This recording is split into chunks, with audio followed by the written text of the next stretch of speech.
जैसे ही आपका कोई अज़ीज़ इस दुनिया से जाता है, अगर आप कुरान और सुन्नत के मानने वाले हों तो आपसे ये बात शुरू हो जाती है, ये डिस्कशन शुरू हो जाती है कि ये जाने वाला पता नहीं सुनता भी है या नहीं सुनता।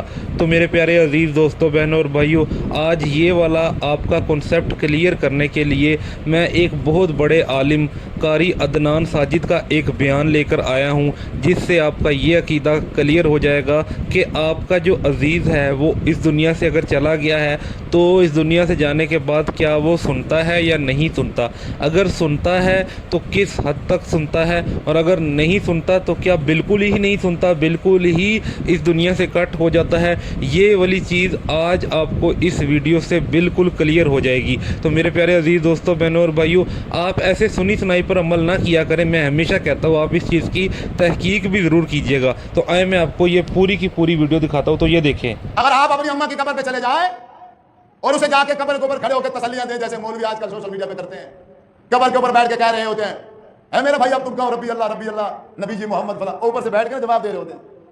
ऐ महबूब, अगर आप अपनी माँ की कब्र पे बैठ के जाके अपनी कोई बात, अपनी कोई गुफ्तगू अगर उससे सुनाने की कोशिश करेंगे तो आपके लिए उसूल ये है, आपका कायदा ये है, इन्नका ला तुस्मिउल मौता, आप नहीं सुना सकते, वमा अंता बिमुस्मिइन मन फिल कुबूर, जिसको कब्र में दफन कर दिया जाए अब उसको वक्त का नबी भी, 1,24,000 नबियों का नबी हजरत मोहम्मद सल्लल्लाहु अलैहि वसल्लम आप भी नहीं सुना सकते। हाँ, अब अगर इस मुर्दे को जिंदों की आवाज सुनवानी है तो अल्लाह फरमाता है इन्नल्लाह युस्मिउ मन यशा, वो मैं अल्लाह खुद सुनाऊं।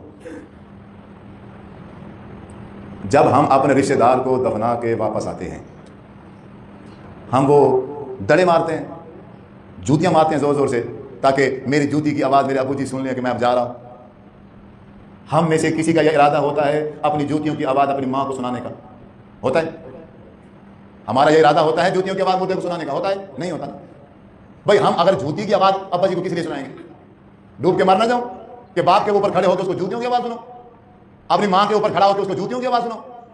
लेकिन अल्लाह ताला ने मेरी जूतियों की आवाज़ मेरी माँ को, मेरे बाप को सुनवाई है। क्यों? वो इसलिए कि देख, जिन बच्चों की खातिर, जिस औलाद की खातिर तूने अपनी सारी जिंदगी दाग पे लगा दी है, उनका मुस्तकबिल बनाने के चक्करों में तूने दीन नहीं समझा, शरीयत नहीं समझी, दीन नहीं सीखा, अल्लाह और उसके रसूल की पहचान नहीं सीखी, तूने नमाज और कुरान के करीब नहीं आया है। मैं इसकी दुकान बना लूं, अब इसका प्लाट बना लूं, अब इसका घर बना लूं, अब इसका बिजनेस सीधा कर लूं, और इन्हीं के बिजनेस सीधे करता रहा है, अपने आप को सीधा करके आखिरत की तैयारी तूने नहीं की। अब सुन उनकी जूतियों की आवाज, उनमें से एक भी ऐसा नहीं है जो आज तेरे साथ आने को तैयार हो, सारे के सारे तुझे छोड़ के जा रहे। सुन।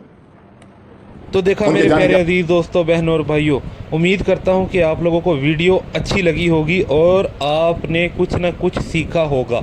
अब रिक्वेस्ट ये है कि इस वीडियो से अगर आपको कुछ सीखने को मिला है तो कमेंट सेक्शन में अल्हम्दुलिल्लाह ज़रूर लिखिएगा, इससे मेरी अप्रिसिएशन होगी और मैं मज़ीद इस तरह की अच्छी अच्छी वीडियोज़ आप लोगों के लिए लाता रहूँगा। जज़ाकुमुल्लाह खैर।